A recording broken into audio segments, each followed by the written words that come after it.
Debido a varios mensajes que recibí respecto a las enseñanzas del pacto de sangre, decidí compartir con ustedes una cuarta y final parte, como broche de oro y final de esta serie tan hermosa de la palabra de Dios. El título de la enseñanza es El presente ministerio del Señor Jesucristo. ¿Alguna vez se han preguntado qué está haciendo actualmente nuestro Señor Jesucristo a la diestra del Padre? El ministerio que Cristo lleva a cabo en la actualidad es único. La mayoría de las personas no tienen idea sobre esto, y los cristianos en general, en el mejor de los casos, únicamente saben de su muerte y su resurrección. Jesucristo ya no es más el hombre humillado y vituperado de Galilea. Tampoco es el Hijo hecho pecado por nosotros y abandonado por Dios, como muchos malinterpretan. Él es el Señor de todo. Él ha vencido a Satanás, al pecado y a la enfermedad. Él ha vencido a la muerte. Él posee toda la autoridad en los cielos y en la tierra. Pasemos por favor a Mateo capítulo 28. Mateo capítulo 28, versículo 18. Y Jesús se acercó y les habló diciendo: Toda potestad me es dada en el cielo y en la tierra. Podemos actuar conforme a su palabra sin ningún temor, porque Él ha demostrado con su andar que la palabra de Dios es fiel y confiable. Él es el que la garantiza. Él es la garantía de este nuevo pacto. Pasemos por favor a Hebreos. Hebreos capítulo 7. Vayamos al versículo 22. Dice: Por tanto, Jesús es hecho fiador, garante de un mejor pacto. Vamos a ver a continuación algunos aspectos de su ministerio presente que nos van a aclarar e enriquecer en nuestras almas para andar con una mayor confianza y seguridad en nuestras vidas. Los ministerios del Señor Jesucristo son los siguientes. Primero, Jesucristo es el sumo sacerdote. ¿Se han preguntado qué función tiene Él hoy como sumo sacerdote? Segundo, el Señor Jesucristo es el mediador. Tercero, el Señor Jesucristo es el intercesor. La pregunta es, ¿qué diferencia hay entre un mediador y un intercesor? Cuarto, el Señor Jesucristo es el abogado. ¿Qué función cumple Él como abogado? Y quinto, el Señor Jesucristo es el fiador o garante. ¿Qué significa que Jesucristo sea el fiador o garante? Estos son los 5 ministerios que el Señor Jesucristo está llevando hoy día a cabo. Comencemos con el primero, Jesucristo, el sumo sacerdote. El sumo sacerdote del viejo pacto era un modelo del que había de venir, de Cristo, que es el sumo sacerdote del nuevo pacto. Una vez al año el sumo sacerdote, bajo el viejo pacto, debía entrar en el tabernáculo, hecho por manos humanas sobre la tierra, con la sangre de toros y cabras, para hacer una expiación anual por los pecados de Israel. Expiar significa borrar las culpas, purificarse de ellas por medio de algún sacrificio. Vayamos a Hebreos, por favor, capítulo 9. En Hebreos, capítulo 9, versículo 25, dice la palabra de Dios: Y no para ofrecerse muchas veces, como entra el sumo sacerdote en el lugar santísimo cada año, con sangre ajena. Hebreos capítulo 10, versículos del 1 al 4.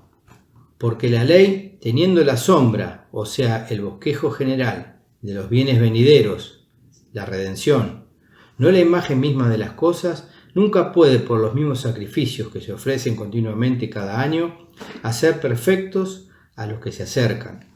De otra manera, cesarían de ofrecerse, pues los que tributan este culto limpios una vez, no tendrían ya más conciencia de pecado. Pero en estos sacrificios cada año se hace memoria de los pecados, porque la sangre de los toros y de los machos cabríos no puede quitar los pecados. Clarísimo. Los sacerdotes estaban todos los días ministrando y ofreciendo los mismos sacrificios por los pecados de Israel. Hebreos capítulo 10, versículo 11. Y ciertamente todo sacerdote está día tras día ministrando y ofreciendo muchas veces los mismos sacrificios que nunca pueden ser quitados, que nunca pueden quitar los pecados. Cristo entró en el cielo mismo con su propia sangre, habiendo obtenido eterna redención para nosotros. Cuando Dios aceptó la sangre de Jesucristo, o sea, su sacrificio, significó que habían sido cumplidas todas las demandas de la justicia y que el hombre podría ser legalmente liberado de la autoridad ejercida por Satanás y restaurado a la comunión con Dios. Hechos, por favor. Hechos capítulo 26. Vamos a ver en el libro de Hechos, capítulo 26, versículo 18. Para que abras sus ojos, para que se conviertan de las tinieblas a la luz y de la potestad de Satanás a Dios, para que reciban por la fe que es en mí perdón de pecados y herencia entre los santificados. Colosenses capítulo 1, por favor. Vayamos a Colosenses capítulo 1, versículo 13, el cual nos ha librado de la potestad, del poder ejercido, de las tinieblas por Satanás y sus huestes espirituales malignos, y trasladado al reino por su amado Hijo. Versículo 14, en quien tenemos redención por su sangre, el perdón de pecados. Por el sacrificio de sí mismo, Cristo ha quitado el pecado. Por el sacrificio de sí mismo, Cristo ha santificado al hombre. Santificar significa poner aparte o separar o apartar. Él ha quitado al hombre del poder ejercido de Satanás y sus huestes y lo ha separado, lo ha puesto aparte para Dios. Cuando Cristo se encontró con María Magdalena después de su resurrección, le dijo: «No me toques, porque aún no he subido al Padre». Juan 20:17. Jesús le dijo: «No me toques, porque aún no he subido a mi Padre. Mas ve a mis hermanos y dile: subo a mi Padre y a vuestro Padre, a mi Dios y a vuestro Dios». Él estaba en ese preciso momento yendo a presentarse delante del Padre con su propia sangre, porque era el símbolo de la ofrenda de su propia vida, de su sacrificio. Por eso no podía ser tocado aún por manos humanas. Primero debería presentarse al Padre. El ministerio de Jesús como sumo sacerdote no terminó con presentar su propia sangre en el lugar santísimo del tabernáculo celestial, sino que todavía es el ministro del santuario. Pasemos a Hebreos, por favor. En Hebreos 8:2 dice, hablando de Jesucristo: ministro del santuario y de aquel verdadero tabernáculo que levantó el Señor, y no el hombre. La palabra santuario en griego significa cosas santas. La palabra santuario significa cosas santas. Él está ministrando las cosas santas. La palabra ministrar significa servir o ejercer un oficio, empleo o ministerio. Dar, suministrar a alguien algo. Cosas santas son, estas cosas santas son nuestras oraciones, nuestras peticiones conforme a la voluntad de Dios, nuestra adoración al Padre. No siempre sabemos adorarlo como deberíamos a Dios, pero Él, en su función y ministerio de sumo sacerdote, toma nuestras peticiones, así como las hacemos, y nuestra adoración, y las presenta al Padre de una manera hermosa y aceptables. Cada oración, cada adoración es aceptada por el Padre cuando se la presenta en el nombre de Jesucristo. Por eso oramos, pedimos y adoramos en el nombre del Señor Jesucristo. Él es un sumo sacerdote misericordioso y fiel que puede compadecerse de nuestras debilidades. Vayamos a Hebreos capítulo 4. Hebreos capítulo 4, vamos a leer del versículo 14 al 16. Estamos viendo el actual ministerio del Señor Jesucristo como sumo sacerdote. Por tanto, teniendo un gran sumo sacerdote que traspasó los cielos, Jesús, el Hijo de Dios, retengamos nuestra profesión, porque no tenemos un sumo sacerdote que no pueda compadecerse de nuestras debilidades, sino uno que fue tentado en todo según nuestra semejanza, pero sin pecado. Acerquémonos, pues, confiadamente al trono de la gracia para alcanzar misericordia y hallar gracia para el oportuno socorro. Él es sumo sacerdote para siempre. Hebreos capítulo 6, por favor. En Hebreos 6:20 dice, donde Jesús entró por nosotros como precursor, hecho sumo sacerdote para siempre, según el orden de Melquisedec. El Señor Jesucristo es el sumo sacerdote y además lo es para siempre. Muy bien, sigamos con el segundo ministerio del Señor Jesucristo que lleva a cabo actualmente. Jesucristo es el mediador. Recordemos que cuando Cristo se sentó a la diestra del Padre, Él había satisfecho los reclamos de justicia y se convirtió en el mediador entre Dios y el hombre. Jesús es el mediador del hombre por dos razones, por lo que es y por lo que ha hecho. En primer lugar, Jesús es el mediador del hombre en virtud de lo que es. Él es la unión entre Dios y el hombre. Él es quien, estando en la condición humana, manifestó en su vida, en su andar, la voluntad de Dios. Pasemos por favor a Filipenses capítulo 2, para ver el versículo 8 y 9. Versículo 8. Y estando en la condición de hombre, se humilló a sí mismo, haciéndose obediente hasta la muerte y muerte de cruz. Por lo cual Dios también lo exaltó hasta lo sumo, y le dio un nombre que es sobre todo nombre. Él ha tendido un puente sobre el abismo de separación que había entre Dios y el hombre. Él es igual a Dios en su conducta, en su manera de pensar y andar, y Él es igual al hombre en su naturaleza. Él puede representar a la humanidad delante de Dios. Sin embargo, esto no fue suficiente para una mediación entre Dios y el hombre. El hombre, como consecuencia de la caída de Adán y la pérdida del Espíritu Santo, llegó a ser un pecador eterno delante de Dios. El hombre fue enajenado, alienado de Dios por su desobediencia, y quedó bajo el juicio de Satanás. El hombre perdió el Espíritu Santo cuando Adán desobedeció y como consecuencia de ellos todos nosotros nacemos solamente con cuerpo y alma, muertos espiritualmente, sin esperanza y sin Dios en el mundo. Pasemos por favor al libro de Romanos, Romanos capítulo 5, versículo 12. Romanos 5:12 dice, por tanto, como el pecado entró en el mundo por un hombre, Adán, y por el pecado la muerte, muerte espiritual, o sea, la pérdida de Espíritu Santo, así la muerte pasó a todos los hombres por cuanto todos pecaron. Todos nacemos como hombres naturales, de cuerpo y alma, sin Espíritu Santo, alienados de Dios en pecado o sin comunión con Dios. Romanos capítulo 5, versículo 19.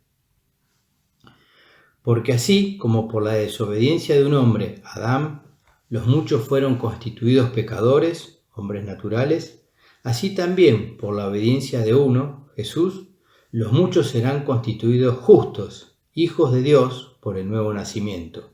Esto nos lleva a nuestro segundo hecho. Jesús es el mediador del hombre debido a lo que Él ha hecho. Pasemos por favor al libro de Colosenses, Colosenses capítulo 1. Colosenses capítulo 1 versículo 20. Y por medio de Él, Jesucristo, reconciliar consigo todas las cosas, así las que están en la tierra como las que están en los cielos, haciendo la paz mediante la sangre de su cruz. Y a vosotros también, que erais en otro tiempo extraños y enemigos en vuestra mente, haciendo malas obras, ahora os ha reconciliado. 22. En su cuerpo de carne, por medio de la muerte, para presentaros santos y sin mancha e irreprensibles delante de Él. Pasemos por favor a 2 de Corintios capítulo 5. 2 de Corintios 5:18 lee. Y todo esto proviene de Dios, quien nos reconcilió consigo mismo por Cristo y nos dio el ministerio de la reconciliación. No podía haber ningún mediador entre Dios y el hombre si primero no hubiera sido hecha la reconciliación entre Dios y el hombre. El hombre se volvió injusto a causa de su condición de muerte espiritual. Mientras estaba en esa condición de muerte espiritual, él no podía acercarse a Dios, no podía tener comunión con Dios, como tampoco podía acercarse ningún mediador a Dios para él. Cristo nos ha reconciliado con Dios a través de su muerte en la cruz, por lo que ahora presenta al hombre santo y sin mancha delante de Dios. Por lo tanto, el hombre tiene el derecho de acercarse a Dios a través de Cristo, su mediador. Desde la caída del hombre hasta que Jesús se sentó a la diestra de Dios, ningún hombre pudo acercarse a Dios sino a través de un santo hombre de Dios sobre el cual Dios ponía su Espíritu Santo, o por un sacrificio de sangre, o por un sacerdocio divinamente designado, o por la visita de algún ángel, o por sueños. Sobre la base de la ofrenda de su propia sangre, como sumo sacerdote, perfeccionó nuestra redención, satisfaciendo los reclamos de la justicia y permitiéndole a Dios darle legalmente al hombre el don de Espíritu Santo y la promesa de vida eterna, haciéndolo justo y dándole una posición como hijo de Dios, restableciendo la comunión con Dios y haciéndolo partícipe de la familia de Dios y del cuerpo de Cristo. Él es el mediador del nuevo pacto. Pasemos a Hebreos capítulo 8, por favor. Hebreos capítulo 8, versículo 6. Pero ahora tanto mejor ministerio es el suyo, cuanto es mediador de un mejor pacto establecido sobre mejores promesas. Hebreos capítulo 9. Hebreos capítulo 9, versículo 15. Así que, por eso es mediador de un nuevo pacto, para que interviniendo muerte para la remisión de las transgresiones que había bajo el primer pacto, los llamados reciban la promesa de la herencia eterna. Primera de Timoteo, capítulo 2. Primera de Timoteo, capítulo 2, versículos 5 y 6. Porque hay un solo Dios, no tres, y un solo mediador entre Dios y los hombres, Jesucristo hombre. El texto griego resalta el hombre Jesucristo. Primera de Timoteo 2:6, el cual se dio a sí mismo en rescate por todos, de lo cual se dio testimonio a su debido tiempo. Jesús, el hombre, está sentado a la diestra de Dios. Él es el sumo sacerdote y mediador que ha permitido la entrada a los hombres naturales a Dios. El hombre no puede acercarse a Dios sino a través de un nuevo mediador. Pasemos por favor a Juan capítulo 14. Juan capítulo 14. Para leer el versículo 6. Jesús le dijo: Yo soy el camino y la verdad y la vida. Nadie vino al Padre sino por mí. Por medio de un sacrificio Él ha quitado el pecado, y por un acto llevó su sangre al lugar santísimo en los cielos, ante la presencia del mismo Dios. Por ese acto, Hebreos 10:19 declara que todo hombre renacido del Espíritu Santo ahora puede entrar libremente a través del velo a la presencia real del Padre y pararse allí sin condenación. Hebreos capítulo 10, versículo 19, por favor. Así que, hermanos, teniendo libertad para entrar en el lugar santísimo por la sangre de Jesucristo. Esta es una bendita verdad. Existe tanta conciencia de pecado y tan poca conciencia de la obra terminada de Cristo. Vengamos confiadamente al trono de la gracia para encontrar abundancia de bendiciones que satisfagan cada una de nuestras necesidades. Hebreos capítulo 4, por favor. Hebreos capítulo 4, versículos 14 al 16. Por tanto, teniendo un gran sumo sacerdote que traspasó los cielos, Jesús el Hijo de Dios, retengamos nuestra profesión, porque no tenemos un sumo sacerdote que no pueda compadecerse de nuestras debilidades, sino uno que fue tentado en todo según nuestra semejanza, pero sin pecado. Acerquémonos, pues, confiadamente al trono de gracia para alcanzar misericordia y hallar gracia para el oportuno socorro. Pareciera como que el maestro nos estuviera diciendo: deténganse de su llanto, dejen de gemir, vengan con alegría al trono de los dones de amorosos de Dios y dejen llenar su alforja con sus bendiciones. Hebreos capítulo 10, versículos 12 y 13, por favor.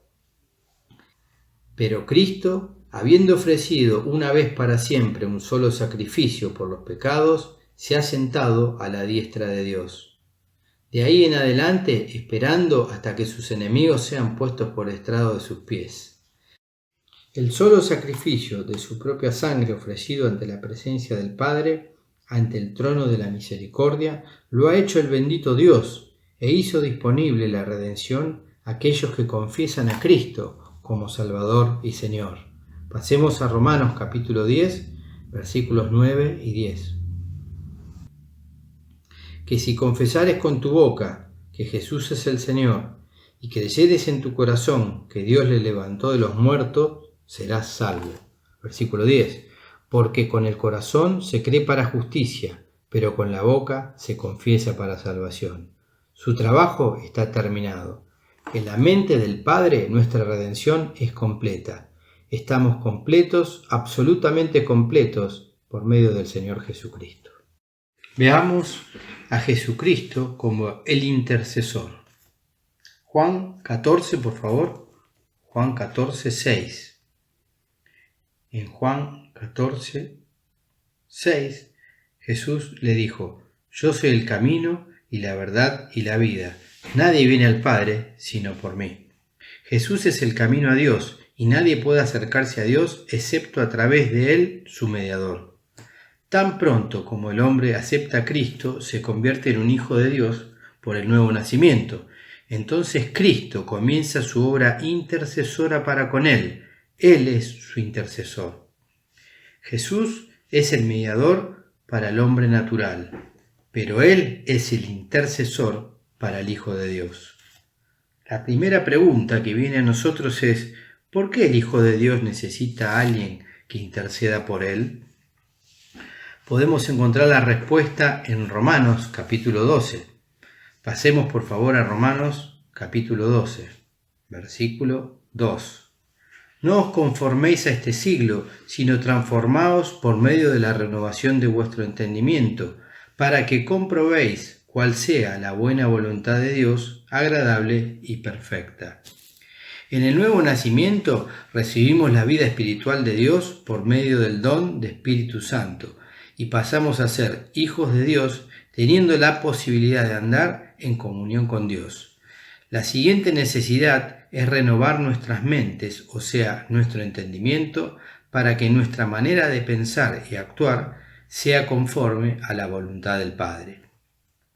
Antes de que entráramos en la familia de Dios, caminábamos como hombres naturales, alienados de Dios, por lo tanto influenciados por cosas que no provenían de Dios, del mundo, cosas del mundo que conformaban nuestra manera de vivir. Ahora que hemos recibido la vida espiritual de Dios, el don de Espíritu Santo, podemos renovar nuestras mentes para que sepamos nuestros privilegios y responsabilidades como hijos de Dios y podamos manifestar el poder del don. Pasemos por favor a 2 de Timoteo capítulo 1. 2 de Timoteo capítulo 1, vamos a leer el versículo 7. Porque no nos ha dado Dios espíritu de cobardía, sino un espíritu de poder, de amor y de dominio propio. El nuevo nacimiento es instantáneo, pero la renovación de nuestra mente es un proceso gradual. Su crecimiento está determinado por nuestro estudio y meditación de la palabra de Dios. Pensar, meditar, reflexionar la palabra de Dios. Esa es la dieta para renovar la mente. Durante este periodo necesitamos la intercesión de Cristo porque en nuestro andar diario podemos deteriorar nuestra comunión con el Padre porque fallamos en hacer lo bueno porque aún ignoramos su voluntad. Entonces decimos y hacemos cosas que no son agradables a Dios. Por otra parte, necesitamos su intercesión por la persecución espiritual que hay en contra de nosotros. Existe un accionar espiritual maligno en contra nuestra por causa de la justicia que tenemos en Cristo. Es un accionar de odio y de temor hacia nosotros porque Dios nos ha declarado justos y porque aún no hemos aprendido completamente sobre nuestra autoridad en Cristo. Este accionar nos hace tropezar muchas veces. Este accionar actúa a nivel de la mente, por medio de pensamientos nocivos y disvaliosos opuestos a la voluntad de Dios, pero que no lo podemos discernir por falta de conocimiento o de doctrina, y que nos lleva a romper comunión con el Padre y con los otros hijos de Dios. Independientemente de esto, Cristo es capaz de salvarnos hasta lo sumo, porque vive siempre rogando por nosotros. Fijémonos, por favor, en el libro de Hebreos, capítulo 7, muy interesante todo este tema. Hebreos, capítulo 7, en el versículo 25. Por lo cual puede también salvar perpetuamente a los que por él se acercan a Dios, viviendo siempre para interceder por ellos. Nadie puede hacer ninguna acusación a los hijos de Dios. Dios los ha declarado justos. No hay nadie que pueda condenarnos. Jesús vive para hacer intercesión por nosotros. Romanos capítulo 8, por favor. Romanos capítulo 8, versículos 33 y 34. ¿Quién acusará a los escogidos de Dios? Dios es el que justifica. ¿Quién es el que condenará? Cristo es el que murió, más aún, el que también resucitó, el que además está a la diestra de Dios, el que también intercede por nosotros. Interceder es la palabra griega entunkano, número 1793. Primariamente encontrarse con alguien a fin de conversar, luego hacer petición y, especialmente, interceder, rogar a alguien a favor de otros. Muy bien, sigamos con el cuarto ministerio del Señor Jesucristo. Jesucristo, el abogado. Llegamos al Padre por Cristo, nuestro mediador. Ahora disfrutamos de la dulce influencia de su intercesión por nuestro favor. Conozcámoslo como nuestro abogado ante el Padre. Muchos hijos de Dios hoy, que viven en comunión rota con el Padre, podrían estar viviendo vidas victoriosas en Cristo si ellos supieran que Jesucristo es su abogado defensor. Debido a la falta de renovación de nuestras mentes, a la persecución espiritual maligna y a la indisciplina mental, a veces pecamos deliberadamente y provocamos la rotura de nuestra comunión con el Padre. Cada hijo de Dios que rompe comunión con el Padre está bajo condenación. Si no hubiera ningún abogado que defendiera su caso ante el Padre, estaría en una muy triste posición. La palabra nos enseña que si pecamos, tenemos un abogado para con el Padre. Consideremos el significado de la palabra abogado. Leemos en el diccionario de Webster: uno que aboga la causa de otro ante un tribunal de justicia, uno que defiende, reivindica o apoya una causa mediante argumentos, uno que da soporte, un defensor, uno que ha sido convocado para ayudar. Cristo es nuestro defensor, nuestro ayudador. Él siempre está ahí, a la diestra de Dios, dispuesto a acudir en nuestra ayuda para interceder por nosotros. ¡Qué gran verdad, qué gran consuelo! Vayamos a 1 de Juan, capítulo 2, por favor. 1 de Juan, capítulo 2, versículo 1. Hijitos míos, estas cosas os escribo para que no pequéis, y si alguno hubiere pecado, abogado tenemos para con el Padre, a Jesucristo el justo. ¡Qué hermoso! Pasemos, por favor, 1 de Juan, capítulo 1, versículo 3 al 9. Versículo 3. Lo que hemos visto y oído, eso os anunciamos, para que también vosotros tengáis comunión con nosotros, y nuestra comunión verdaderamente es con el Padre y con su Hijo Jesucristo. Estas cosas os escribimos para que vuestro gozo sea cumplido. Este es el mensaje que hemos oído de Él y os anunciamos. Dios es luz y no hay ningunas tinieblas en Él. Si decimos que tenemos comunión con Él y andamos en tinieblas, mentimos y no practicamos la verdad. Pero si andamos en luz, como Él está en luz, tenemos comunión unos con otros y la sangre de Jesucristo, su Hijo, nos limpia de todo pecado. Si decimos que no tenemos pecado, nos engañamos a nosotros mismos y la verdad no está en nosotros. Si confesamos nuestros pecados, Él es fiel y justo para perdonar nuestros pecados y limpiarnos de toda maldad. Primera de Juan, capítulo 1, versículos del 3 al 9, es el método que Dios nos ha dejado disponible para mantener nuestra comunión con Él. Si pecamos y rompemos comunión con Dios, podemos renovarla confesando nuestros pecados a Dios. Cristo no está autorizado para actuar como nuestro abogado a menos que confesemos nuestros pecados. En el momento que confesamos nuestros pecados, Cristo toma nuestro caso ante el Padre. La palabra declara que cuando confesamos nuestros pecados, Dios es fiel y justo para perdonar nuestros pecados y limpiarnos de toda maldad, para que quedemos como si nunca hubiésemos roto comunión. Es absolutamente esencial que los hijos de Dios conozcamos a Jesucristo como nuestro abogado. Muchos de los que están fuera de la familia de Dios han confesado sus pecados muchas veces, sin poderse sentir restaurados, porque no saben que Jesucristo fue su defensor. No se están perdonando cuando confiesan sus pecados.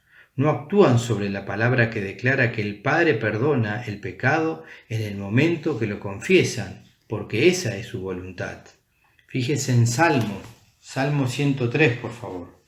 Salmo 103, versículo 3, el hermoso versículo de la Escritura. Salmo 103, 3 dice: Él, Dios, es quien perdona todas tus iniquidades, pecados, el que sana todas tus dolencias, enfermedades. Ningún cristiano debería permanecer en comunión rota más tiempo del que se requiere para pedirle perdón a Dios. Lo que el Padre perdona, Él lo olvida. Un hijo de Dios no debería nunca deshonrar la palabra de Dios volviendo a pensar en sus pecados otra vez. Por último, vamos a ver a Jesucristo, la garantía. Pasemos a Hebreos, por favor. Hebreos capítulo 7. En Hebreos capítulo 7 vamos a leer los versículos 22 al 25. Por tanto, Jesús es hecho fiador, garante de un mejor pacto. Y los otros sacerdotes llegaron a ser muchos, debido a que por la muerte no podían continuar. Mas éste, por cuanto permanece para siempre, tiene un sacerdocio inmutable, por lo cual puede también salvar perpetuamente a los que por él se acercan a Dios, viviendo siempre para interceder por ellos. Fiador en Hebreos 7:25 es la palabra griega enguos, número 1450, que significa primeramente una caución o una garantía. El fiador que responde personalmente por alguno, sea con su vida o con su patrimonio. Fiador se refiere al carácter permanente e inmutable del sacerdocio del Señor Jesucristo según el orden de Melquisedec, por razón de la cual queda establecido su condición de fiador por juramento de Dios.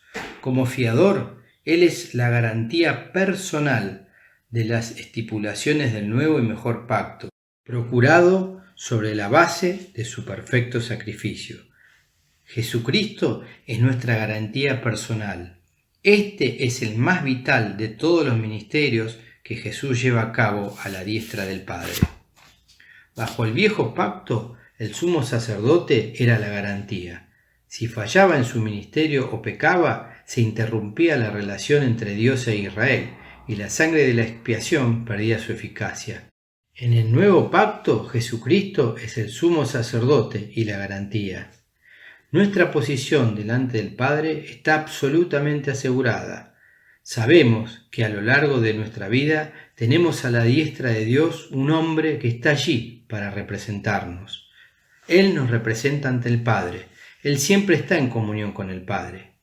Siempre, sin importar nuestro estado, ya sea de comunión o de comunión rota por haber pecado, tenemos un hombre que nos representa ante el Padre. Nuestra posición como hijos de Dios está absolutamente asegurada porque Cristo es la garantía. Bueno, muy bien, para terminar, me gustaría que me acompañen en una oración. Padre, ¿qué más podemos decir después de haber escuchado todo esto de tu palabra? ¿Qué más podemos decir después de haber visto el primer pacto que hiciste con Abraham y todo lo que ello logró posteriormente, ¿qué más podemos decir de la venida de nuestro Señor Jesucristo, de tu entrega por amor, para que todos los hombres puedan ser salvos? ¿Qué más podemos decir de la vida del Señor Jesucristo y los ministerios que Él hoy lleva a cabo por nosotros? ¿Qué más podemos decir de todo esto, Padre? ¿Qué más podemos decir de toda la demostración de tu amor para nuestras vidas? Haber hecho un nuevo hombre, una nueva criatura, con el Espíritu Santo que nos has dado. ¿Y qué más podemos decir del retorno de nuestro Señor Jesucristo, que es lo que se viene? Lo que más podemos decir es muchas gracias, Padre Celestial. Muchas gracias por ser tan delicado, ser tan perfecto, ser tan amoroso, ser tan misericordioso, ser tan grande y tan perfecto. Gracias, Dios, por habernos dado la posibilidad de renacer por el Espíritu Santo y en esta administración de la gracia poder aprovechar al máximo todos estos beneficios y nuestra relación contigo como con nuestros hermanos en Cristo. Gracias por ser un Dios paciente, un Dios de gran perdón, de gran alivio, de gran consuelo, de gran apoyo, de gran ayuda para nuestras vidas. Te amamos con todo nuestro corazón y te damos gracias por toda la información que contiene tu palabra y por poder haber ido versículo tras versículo para ver la grandeza que tiene tu corazón y para ver todo lo que has logrado por nosotros. En el nombre más grande que existe en la tierra y sobre la tierra, el del Señor Jesucristo, es que te damos gracias por todo esto. Amén.